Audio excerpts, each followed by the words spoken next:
지난주에 우리는 예배가 무엇인가 하는 것을 돌아보았습니다. 예배라고 하는 것이 주일날 교회에 와서만 드리는 것이 아니라 우리 세상 한가운데서 지속적으로 드려져야 되는 것이다 그랬어요. 그런데 오늘은 우리 일상 속에서 우리가 우리 예배를 받으시는 그 하나님을 우리가 인정을 하고, 그리고 그 앞에 서는 것을 어렵게 하는 장애가 있습니다. 장애들이 있습니다. 여러분에게도 있고 저에게도 있어요. 그 장애가 무엇인가를 우리가 돌아보면서 매일의 예배를 가능하게 하는 아주 중요한 것을 우리 함께 나눴으면 좋겠습니다. 먼저 한 사람을 소개하기를 원하는데, 아마 여러분 젊은 사람들은 다 알지만 우리 나이 드신 분들은 잘 모르는 분도 있을 것입니다. 가수면서 우리나라 최고의 엔터테인먼트를 운영하고 있는 박진영이라는 분이 있습니다. 이분이 최근에 힐링 캠프라고 하는 TV 프로그램에 나와서 아주 기독교인들의 귀를 솔깃하게 하는 그런 이야기를 했어요. 이렇게 그야말로 연예계 최정상에 있는 사람이 나와서 이런 은혜로운 이야기를 한다는 것이 참 쉽지 않은데, 그래서 많은 사람들의 입에 회자가 되고 있습니다. 그는 자신에 대해서 이야기하는데 자기의 그 삶의 목표는 자유를 얻는 것이었다. 자유로운 사람이 되는, 그 속에서 자기는 행복이 있다고 생각을 했다는 것입니다. 그렇다면 내가 자유를 얻으려면 어떻게 되겠는가, 제일 먼저 필요한 게 뭐겠는가 생각을 해보니까 사람이 돈이 없이는 자유를 얻을 수가 없다. 그래서 내가 돈을 벌어야 되겠다, 한 20억 정도는 손에 잡아야 되겠다, 이런 목표를 가지고 부지런히 일해서 20대 중반에 이미 20억이라는 돈을 벌었다는 것입니다. 대단하죠? 그런데 이런 엄청난 돈을 손에 쥐었지만 자기가 기대한 그러한 행복과 자유는 오지 않았다는 거예요. 그래서 그는 그렇다면 뭐가 필요할까? 명예가 있어야 되겠다. 그래서 이제는 목표를 돈에서 명예로 바꿔가지고 내가 명예를 쟁취해야지.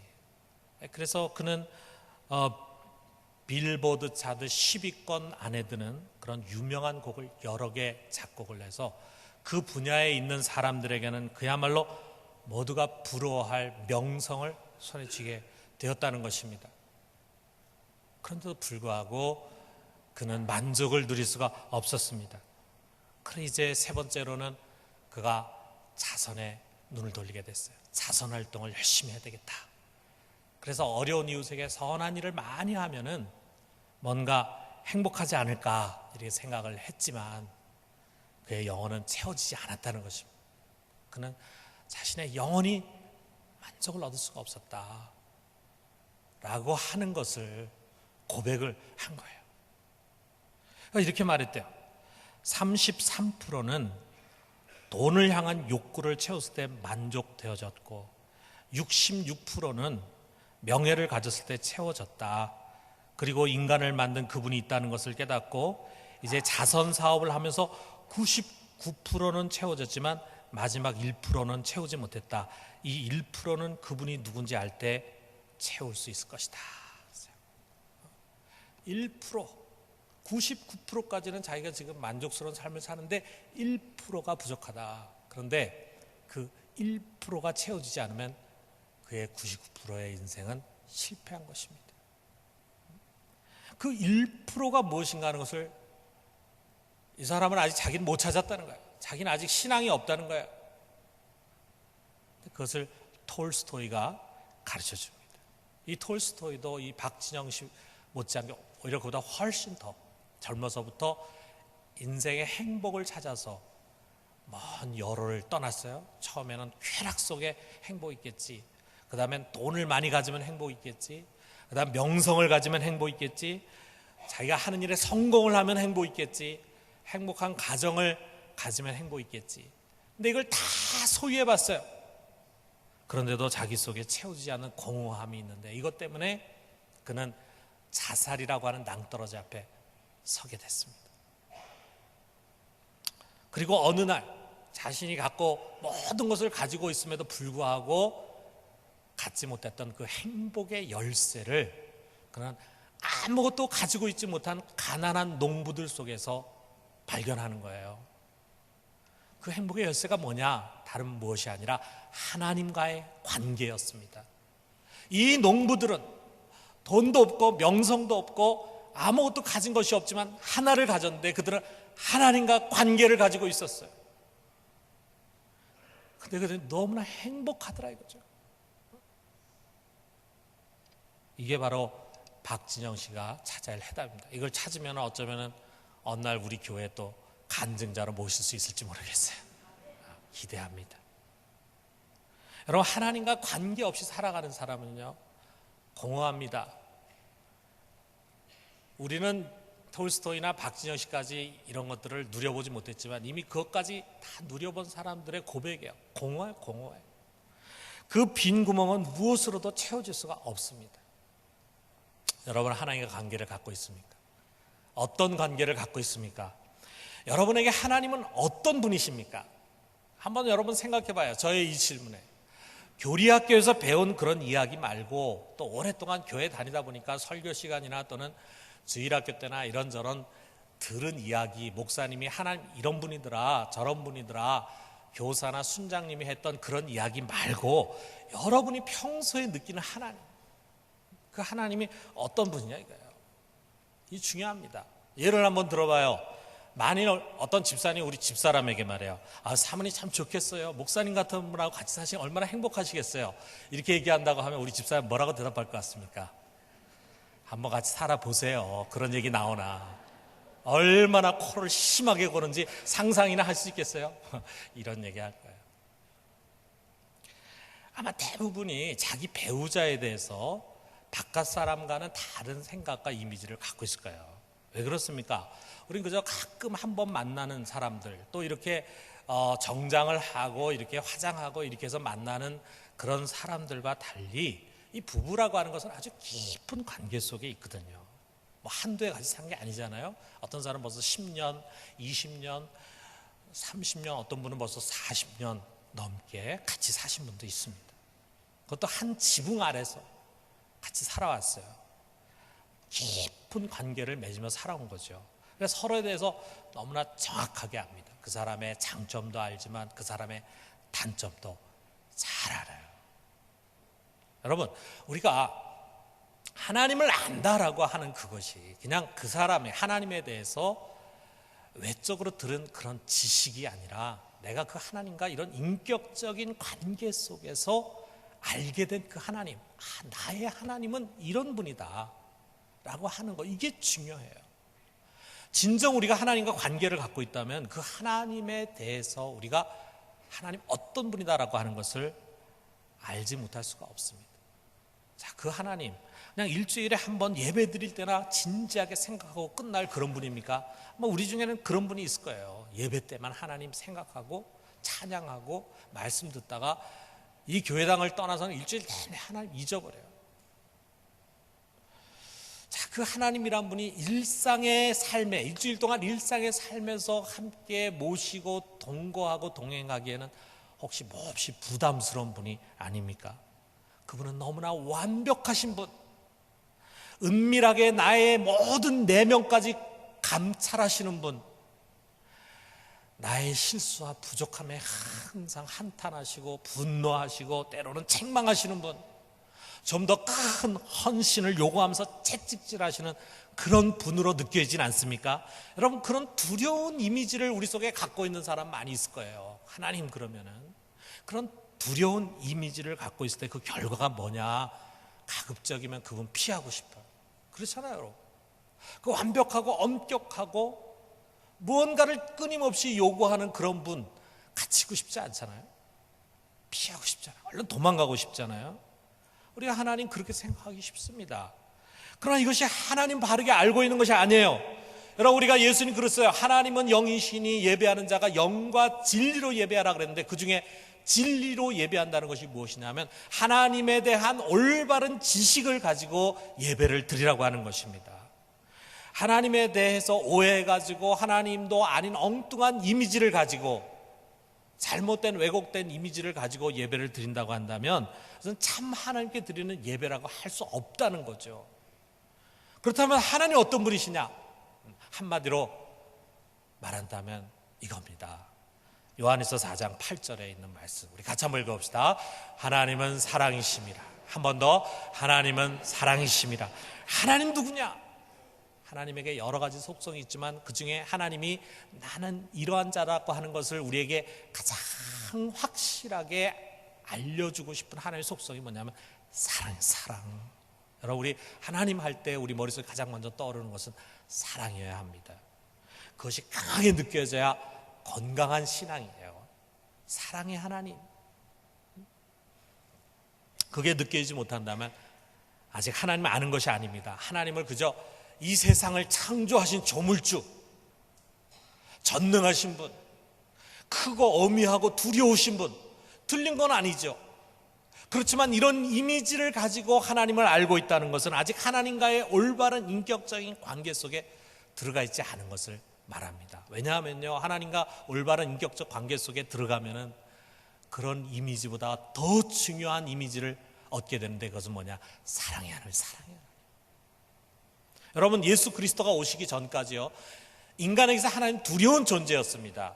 그럴 수밖에 없죠. 왜냐하면 우리 속에 죄가 있으니까요. 죄가 있는 죄인은 모두가 다 율법 아래, 죄와 사망의 법 아래 있었어요.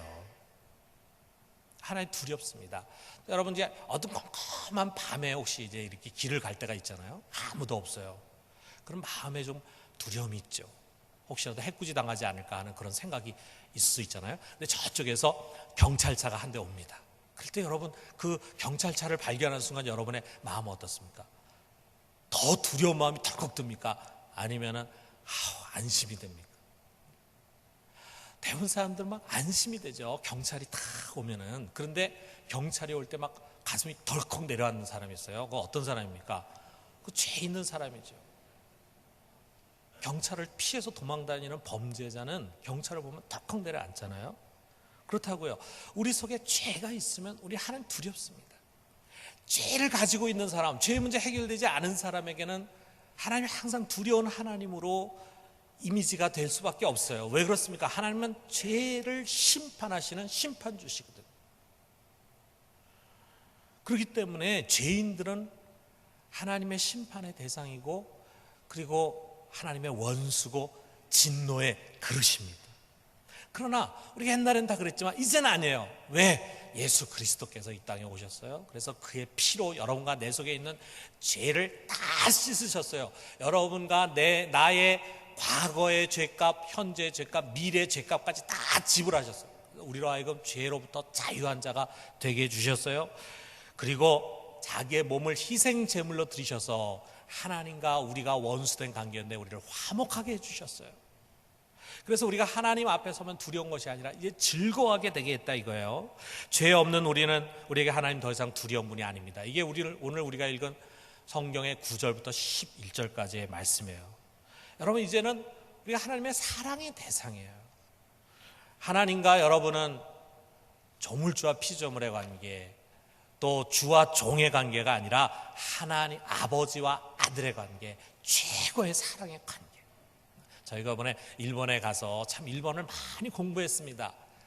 뭐 우리가 다 관찰해가지고 어렵죠. 그런데 거기에 마침 몇 년 아주 오랫동안 선교 활동을 하신 선교사님 만나서 많은 이야기를 들었어요. 그런데 그 선교사님 이제 하는 말씀이 일본인들이 가장 힘들어하는 게 뭔가를 자기가 보니까 관계를 참 힘들어하더라 이거죠. 일본 사람들이. 물론 우리도 사람들과 관계하는 게 쉽진 않죠. 그렇지만 우리나라 사람들은 자기 감정 표현을 잘하는 편이잖아요. 그리고 뭔가 자기 마음에 담고 있는 말을 막 합니다. 그래서 때로 그것이 좀 불편한 것도 만들고 부담이 되는 그런 것도 없지 않아 있지만 우린 그런 걸 통해서 이렇게 막 친해지게 돼요. 이렇게 친해져요. 그런데 일본 사람들은 어려서부터 가장 중요하게 배우는 게 뭐냐면 남에게 폐를 끼치지 마라. 절대로 남에게 폐 끼치는 사람이 되지 마라. 그래서 이걸 어려서부터 배워가지고 이게 뼛속 깊이 담겨져 있어서 어떻게든 폐 끼치지 말아야지 이걸 너무 생각하다 보니까 혹시라도 내가 이런 말을 해서 저 사람 폐 끼치지 않을까, 혹시라도 내가 이런 표현을 해서 폐 끼치지 않을까, 이걸 생각하다 보니까 관계가 어려운 거예요. 그래서 선을 다 긋고 저 사람이 여기 넘어오는 것도 싫고 내가 넘어가는 것도 싫고, 이러니 이 깊은 교제가 가능하겠어요? 이 가정에서도 그러다 이거예요. 부모가 자녀들에게 사랑한다라고 하는 말을 잘 하지 못한답니다. 표현을 잘 못해서가 아니에요. 톨스토이가 한 말처럼 사랑이란 게 뭐냐? 사랑은 아낌없이 주는 거다. 이게 사랑인데 일본 부모는 자식에게 베푸는데 딱 한계를 정한다는 한계. 그래서 그 선을 넘지 않고 여기까지만 이러니까 내가 너를 사랑한다라고 하는 말을 잘 하지 못한다는 거지. 사람 또 정직하니까 자기가 다 아낌없이 주는 사랑을 베푸지도 못하는데 사랑한다라는 말을 잘 못하잖아요. 그러니까 그 말을 잘 안 쓴다는 거예요. 여러분, 하나님은 아닙니다. 하나님은 사랑한다라고 하는 말을 끊임없이 반복해서 우리들에게 하십니다. 이 성경 속에서 하실 뿐만 아니라 성경을 통해서 성령으로 우리에게 끊임없이 나는 너를 사랑한다는 것을 말씀하시는 거예요. 왜 그렇습니까? 하나님 우리에게 한계 없이 모든 것을 아낌없이 주셨기 때문이에요. 그것을 요한일서 4장 9절에서 10절에 이렇게 말씀하세요. 하나님의 사랑이 우리에게 이렇게 나타난 바 되었으니 하나님이 자기의 독생자를 세상에 보내심은 그로 말미암아 우리를 살리려 하심이라. 사랑은 여기 있으니 우리가 하나님 사랑한 것이 아니요 하나님이 우리를 사랑하사 우리 죄를 속하기 위하여 화목 제물로 그 아들을 보내셨습니다. 그가 갖고 있는 것 중에 최고로 귀한 것, 다른 무엇과도 비교할 수 없는 그것을 하나님 우리에게 주셨다 이거예요. 그 십자가 사건을 통해서 하나님은 우리에 대한 자기의 사랑을 증명해 주셨습니다. 그게 바로 8절에 있는 말씀이잖아요. 우리가 잘 아는 말씀 같이 한번 읽어봅시다. 우리가 아직 죄인 되었을 때 그리스도께서 우리를 위하여 죽으심으로 하나님께서 우리에게 대한 자기의 사랑을 확증하셨느니라. 난 너를 진짜 사랑한다라고 하는 것을 확증해 주셨다. 여러분, 이게 사랑의 확증이라는 거 우리가 좀 생각해 볼 게 참 많아요. 왜냐하면 우리들 속에서도 그런 일들이 일어나거든요.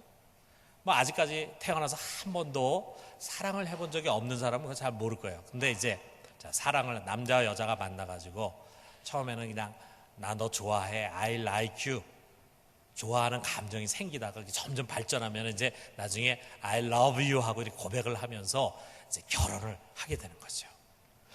그리고 이제 부부 생활을 하는 거죠. 근데 우리가 좀 솔직히 좀 들여다보면은 그런 사랑이라는 게 참 일시적입니다.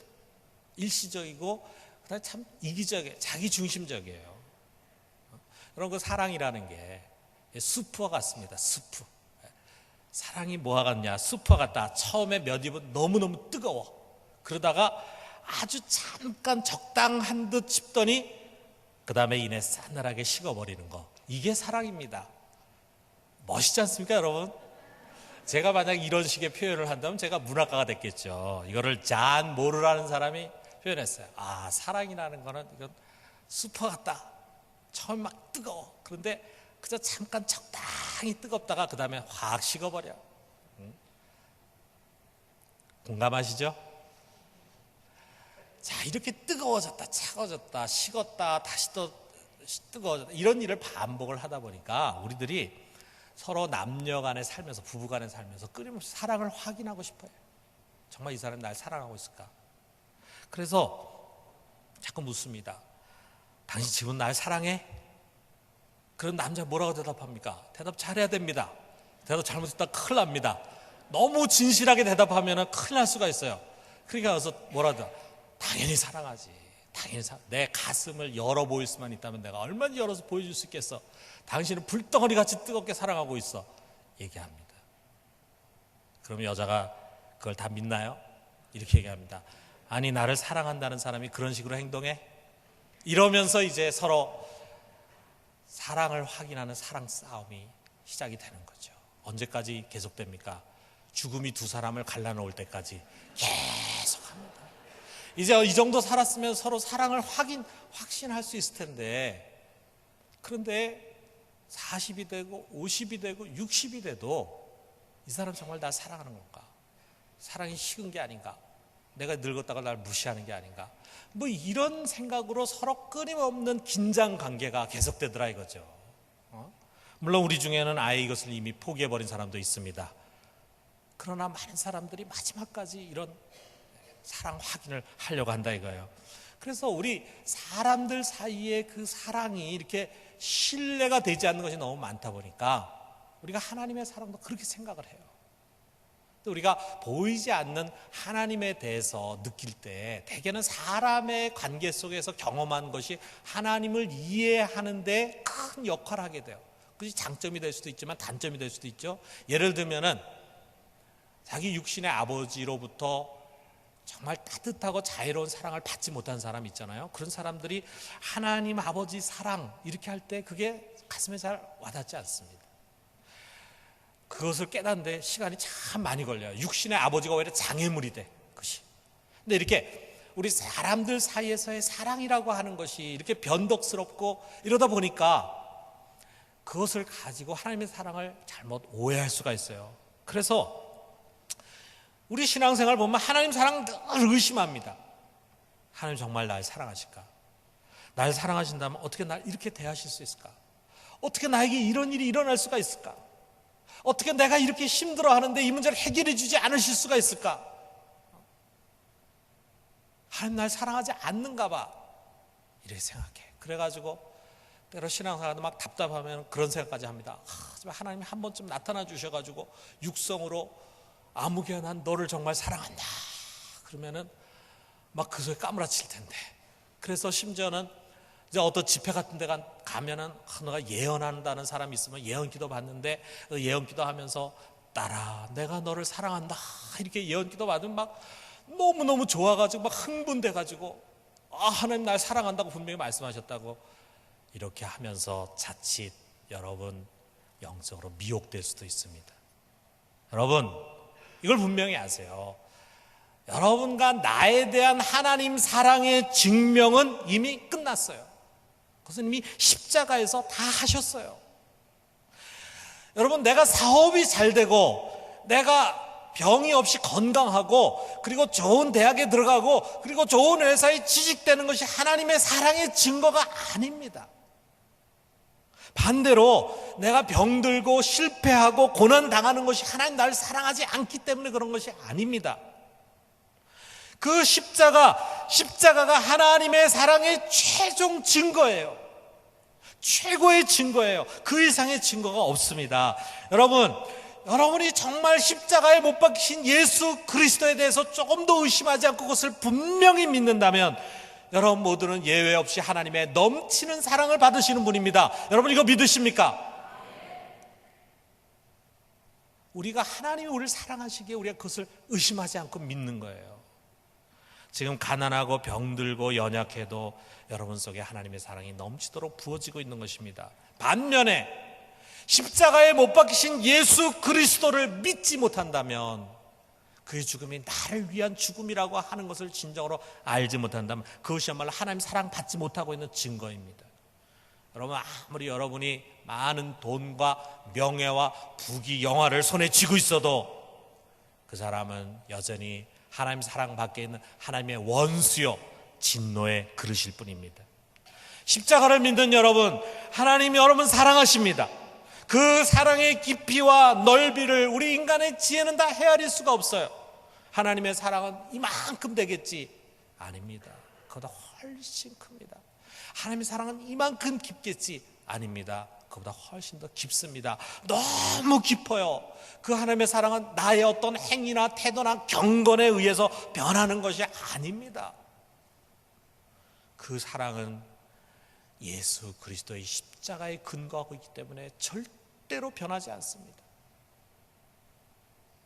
만약에 하나님이 여러분과 내가 신앙생활 잘하고 그리고 경건하고 죄도 안 짓고 이런 모습 보면서 그래 마음에 들어 내가 너 사랑해 만약 이렇게 해서 우리를 사랑했다면 불안하죠. 우리가 그렇게 살지 못하면 하나님 우리 싫어하죠. 사랑하지 않죠. 그러나 우리가 개망나니 같이 살고 하나님 모르고 죄인 되어서 죄를 지으면서 살아갈 그때 경건하지 않을 때 하나님 우리 사랑하셨는데 왜 사랑하셨느냐 무엇을 가지고 사랑하셨느냐 예수 그리스도의 십자가 때문에 우리 사랑하셨기에 그 하나님 사랑은 변하지 않습니다. 여러분 우리에게 중요한 것은 그 하나님의 사랑을 이 세상 속에서 더 많이 누리는 거예요. 하나님 제발 저를 좀 사랑해 주세요. 여러분 우리는 이런 기도를 드려서는 안 됩니다. 하나님 당신께서 저에게 베푸신 그 사랑의 깊이와 넓이를 좀 더 헤아려 더 풍성히 깨닫고 그것을 누릴 수 있게 해주십시오. 하나님은 100을 사랑하셨는데 왜 저는 하나밖에는 그 사랑을 깨닫지 못하고 있습니까? 저는 너무나 찰랑거리는 얄팍한 사랑에 대한 깨달음 때문에 자꾸 흔들립니다. 보다 더 풍성한 사랑으로 깨달을 수 있도록 도와주시옵소서. 이게 우리의 기도가 돼야 된다 이거예요. 여러분, 우리 신앙에서 가장 위험한 것은 업적주의입니다. 내가 기도를 많이 해야 하나님 사랑받고 하나님 인정해 주시고, 교회 봉사를 잘해야, 헌금을 많이 해야, 말씀대로 살아야, 경건하게 살아야 하나님 사랑하신다 라고 하는 식의 생각이에요. 그런 생각 갖고 있으면요, 우리가 마치 공부를 잘해야 부모가 사랑해주고 상 주고 하는 그런 가정에서 자란 아이들 보면은 어떻게든지 아버지의 인정을 받기 위해서 막 땀 흘리고 애쓰고 노력하고 이렇게 하는 거죠. 그래서 어느 정도 성적을 가지고 가면은 아버지가 잘하긴 했는데 아직 부족해, 좀 더 열심히 해. 그래서 항상 부족한 자신을 느끼면서 살아가는 아이는 아버지를 두려워합니다. 우리가 하나님 앞에 사랑과 인정을 받기 위해서 또 땀을 흘려야 된다 이거예요. 그와 같은 생각은 우리로 하여금 값없이 주시는 십자가의 은혜를 금방 율법주의로 바꿔버리는 거예요. 거기서 우리는 하나님이 또 우리의 행위를 주목하시는 두려운 하나님으로 생각하게 됩니다. 그리고 그 두려운 하나님의 이미지를 가진 사람들은 벌 받는 것이 무서워서 경건생활하고, 그래서 가급적이면 하나님 피해서 도망 다니려고 하게 될 것입니다. 여러분, 이거 아닙니다. 우리가 할 것은 무엇을 행하느냐가 아니라 믿는 것입니다. 하나님이 나와 같은 자를 무조건 사랑하시고 지금도 무조건 사랑하고 계심을 믿고 신뢰하는 것입니다. 나의 삶에 바람이 불건 파도가 치건 그런 거 보면서 하나님 사랑 의심하지 말고 오직 예수 그리스도 그 십자가만을 주목하면서 변하지 않는 그 사랑을 붙들기를 주님은 바라는 것입니다. 어떻게 사느냐보다도 우리가 얼마나 그의 사랑을 신뢰하느냐, 여기에 우리의 신앙의 능력이 달려 있어요. 여러분, 정말 어려운 일을 많이 겪는 가운데서도 굳굳이 그럼에도 불구하고 하나님 저 사랑하세요, 저는 하나님 사랑받고 있습니다, 이렇게 이야기할 수 있는 사람이 무서운 사람이에요. 그 사람이 정말 신앙의 능력을 갖고 있는 사람이에요. 그래서 하나님 사랑하고 찬양하다가도 조금만 어려운 일 생기면은 하나님 날 사랑한다면 어떻게 이런 일이 일어날 수 있을까? 하나님 날 사랑하지 않나 봐 하면서 뒤뚱뒤뚱거리고 흔들흔들하고 하는 사람은 아직 어린 사람입니다. 여러분, 성령은 언제나 어디서나 그 하나님의 사랑 우리가 느낄 수 있도록 우리를 도와주십니다. 여러분, 그 사랑의 품을 한번 상상해 보세요. 그 은총의 날개를 한번 마음으로 그려보세요. 그 은총의 날개로 하나님이 여러분과 나를 덮고 있음을 알고 계십니까? 그는 언제나 우리의 반석이시고 우리의 피난처가 되십니다. 그의 친밀함과 애정으로 가득 찬 눈을 한번 상상해 보세요. 마치 이제 막 태어난 아기가 너무나 사랑스러워가지고 발길이 떨어지질 않아 가지 못하고 있는 아버지 같아. 그처럼 하나님이 여러분과 나를 기뻐하시면서 바라보고 계십니다. 여러분, 우리가 다 경험했지만 누군가 사랑하면요, 그 사람이 갖고 있는 모든 게 다 사랑스러워집니다. 그런 것처럼 하나님 우리의 모든 것을 사랑하십니다. 하나님은 어떻게 보면 나보다 나를 더 사랑하세요. 여러분과 제가 어떤 때 보면 우리를 참 사랑하지 않습니다. 때로는 거울을 바라보면서 나를 너무 미워할 때가 있어요. 너 어떻게 그렇게 행동할 수가 있니? 참 한심스럽다 하면서 우리를 실책하는 순간에도 하나님은 우리를 귀하게 여기고 사랑하십니다.